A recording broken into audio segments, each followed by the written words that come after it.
I take everything. Good morning and welcome back to Will Must Lift. How is everyone today? I hope you're good. I hope you survived the hot weather if you're in the UK. I went to Chessington the other day, Chessington Wild of Adventures, and for the first hour or two, it was overcast. I was like, oh, it's quite nice. And then the sun came out, and I don't know if you can tell, but I have got myself a little bit of sunburning. Only a little bit, just a little bit pink. It's a little bit Patrick, SpongeBob. Hope you got that reference. 2 points I'd like to cover off today. It's good to have you here. Thank you for being here. The first thing I want to touch on, I got asked, I asked people to ask me questions on Instagram, and I got asked a few questions. One of which is from a good mate of mine. His name is Jay Fit. He's a legend. He asked me, he said, as a firefighter, I'm going to put it here, and I might get the wording wrong, but as a firefighter, you are naturally brave. Has there ever been a time you have been scared? And the answer is a resounding yes. Many times in my life. I'm 6'2" now. When I was in year 9, so what was that, 14? I'm pretty sure I hadn't hit 5 foot yet. I was the smallest boy. I was tiny. I was ridiculously bullied at school. We'll cover that in another video. And I have been mugged. I think it's 11 times. Petrifying. And then I shot up and hit the gym. And I still get scared about some things. But the main example, as this was directed towards being a firefighter, that I want to give it was when I first started being a firefighter. I've always looked up to them. They were always the coolest people, and always the strongest and bravest people in my eyes. They were just, top tier elite, and it was a dream of mine from when I visited my first fire station when I was 7 or 8. I don't know, just the kit, the uniforms, what they do, saving people, all of that. It was always just wow. And as I grew up, obviously learnt more about the job, and I was just like, that's what I want to do. I didn't go straight into it. I've had a few other career paths before becoming a firefighter, but I am one now. And my initial training, I was absolutely petrified. The first time I put on a breathing apparatus, I panicked. I absolutely panicked. I thought, I can't do this. I was first 30 seconds to a minute, I thought, I'm going to have to take this off. I'm going to have to quit. I can't do it. Just pure and utter panic racing through me. And the first time you wear one, what they normally do is you put it on and they frog march you around the training school, and you just walk and walk and walk. Then they find some staircases for you to walk up and walk down and walk up and walk down until you empty your cylinder. And I was I think I was at the back of the line, marching across this open little area. And I was just, I can't do this. I have to do this. I've wanted to do this my entire life. I have to do this. So I just started slowing my breathing down, and eventually it just became, it was like, that's fine. I'm just breathing. It's all good. Not long after that is when I was truly petrified. You do something called fire behavior training, where most of the time, I don't know about other brigades and stuff, but our training, you got put into a shipping container where there was a live fire lit, and you go in, and they sort of close down the shipping container with all the hatches and stuff like that, and it fills up with smoke, and they teach you how fire gases and stuff behave and how to tackle them best. And as soon as those doors closed, just pure and utter fear, head to toe. I shaking. I was just like, I don't want to do this. I don't want to do this. But you sit there and you realise you're in full kit, full BA, everything. And you sit there and you're like, this kit is designed to protect you. It's not 100%, of course, but what it's designed to do, how it's made, it is designed to protect you as best it can, and it works so well. To be in such hot conditions and with no air and it just building and fire gases and smoke and everything around you, you can breathe, you're protected.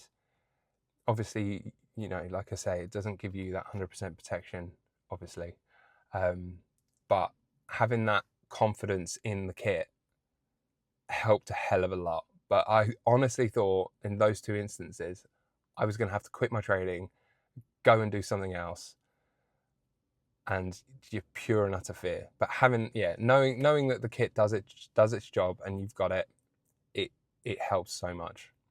And I'm glad I got through it, because I really enjoy being a firefighter, because that would have been unfortunate. So JFit, thank you very much for that question. Secondly, gym related, I want to talk about supplements. You'll see, you know, supplement tier lists. You'll see, you know, what you should be taking, what you shouldn't be taking. And most of the time people are like, you don't need supplements, or just some whey protein or creatine, that's it, and blah, blah, blah. I take everything. I take absolutely everything. But let me explain why. When I was a kid, when I was first getting into the gym, it was, what do I need to take to get me big? What's going to get me big? And it was the test boosters, and I'm not going to name any of them, but you know which ones I'm talking about. The test boosters that are out there. And I would take, anytime I had some spare cash, I'd just be like, I want to take this test booster, I want to take that test booster, this one's going to get me big. Looking in Flex magazine and Muscle and Strength magazine and Men's Health, not my Men's Health, all those muscle mags, and just being like, oh, that guy got big by taking this, so I'm going to take it. And that was just stupidity. That was absolute stupidity, and a waste of money. But I will say one thing for them: the placebo effect is pretty good. And to spend 40 or 50 quid on a supplement you think is going to make you big is a good, you know, drive to go to the gym. I wouldn't say go and spend 40 or 50 quid just to get a placebo effect, but it got me in the gym more when I was younger. So there is that sort of bonus. And as time went on, it was literally the two things I would take would be whey protein. Isolate now. I'm a bougie bitch. And creatine. For a very long time, that's all it was. And as I sort of dialed in my training and I got a little bit more serious about it, I started to look at other things. And I'm going to try and list these off in the order that I take them in the day. And I will probably forget, because there's a lot, I think. I have cupboards full of supplements. So I wake up every morning feeling like that's I wake up every morning and have a pint of warm water, and my second pint of warm water then has electrolytes, creatine in every morning. 5 grams of creatine and electrolytes straight away, just get them done and over with. I will then take vitamin D and B vitamins with my first meal, alongside omega-3s.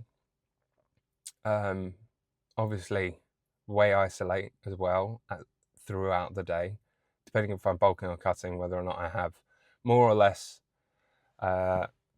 depends on that. What else are we at? EAAs. I really like EAAs personally. I don't feel they. Do I feel they do much? I don't know. But like I said in my previous video, I like to train fasted, and if I'm not training straight away as soon as I wake up, or I've done the nursery drop off and then go and train, I like to have EAAs, maybe a small amount of carbs or something before I actually get into the gym. And looking, well, that's unhelpful. Brilliant. Hold on. Bear with me. I'm not going to edit that out. There we go. We're back. Okay, what else are we on? Obviously, multivitamins, things like that, just standard sort of stuff as well. Glutamine, really like glutamine. I have a few stomach issues here and there, some intolerances and stuff like that. And glutamine just makes me feel a lot better. I really like it. Carb powder, Carbex, from Applied Nutrition. Most of the vast majority of this is from Applied Nutrition. I really rate them massively, and you can take your pick of the supplement companies, but I will say this 100% about Applied Nutrition. Not only do I consider them, their quality up top, their flavors are without a doubt the best but they're the best full stop in my opinion. But also, if you look at any other company's whey protein or whey isolate, theirs has got the most per 100 grams. I haven't looked at them all, like all of them, but the big ones, like their whey isolate per 100 grams has got 89 point something grams of protein in it. Find me an isolate that's got that high protein content. I'll wait. You're not going to go and do it. I'm not going to wait. So yeah, vast majority of this is from Applied Nutrition. And what's great about them as well is you order something and you'll get something free. So you get to try something as well. Their hydration range is unreal. Obviously their protein and their carbs, their intras, their pre-workouts, on point. They're just, oh yeah, pre-workout, there's another one. There's another one. I'm just going to ramble until I've listed them all. I think that's all of them. I'll probably circle back around and tell you one that I've missed. But we're going to get into the sleep ones now.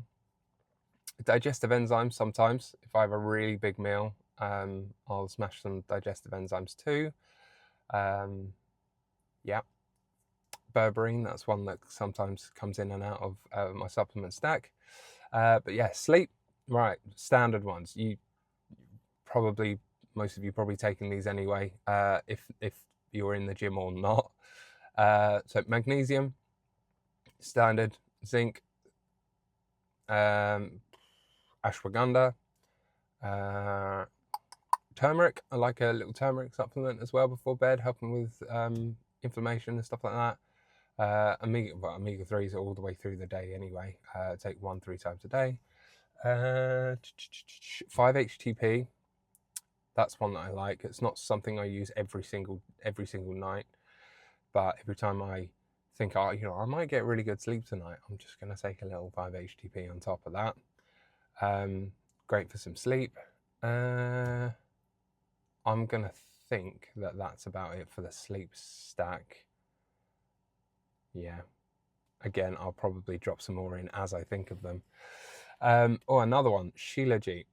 Now, Shilajit can technically fall into the category of test boosters, and I'm not adverse to spending a bit of cash to experiment and see if I feel something. Now, of all the test boosters I've ever taken, not saying that Shilajit is a test booster, I really like Shilajit.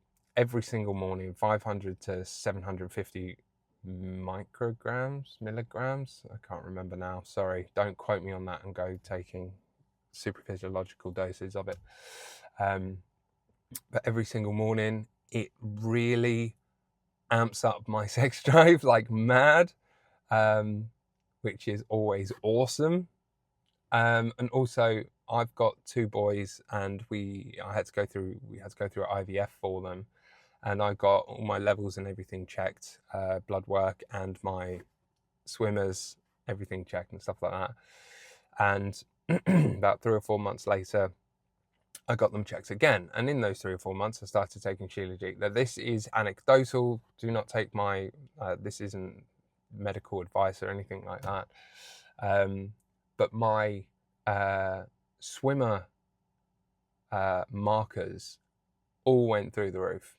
They were all good anyway, apart from one thing. I'm sure there was one thing that was an issue, but all my markers went through the roof.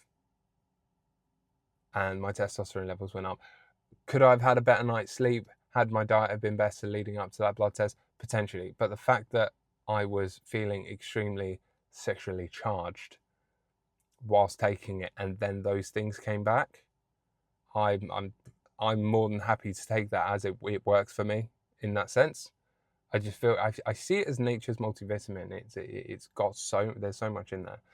So Shilajit, that's the one for me. I think that's everything.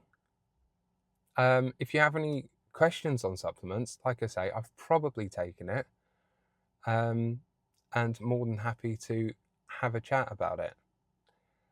Thank you very much for being here. I'm going to go and do legs now.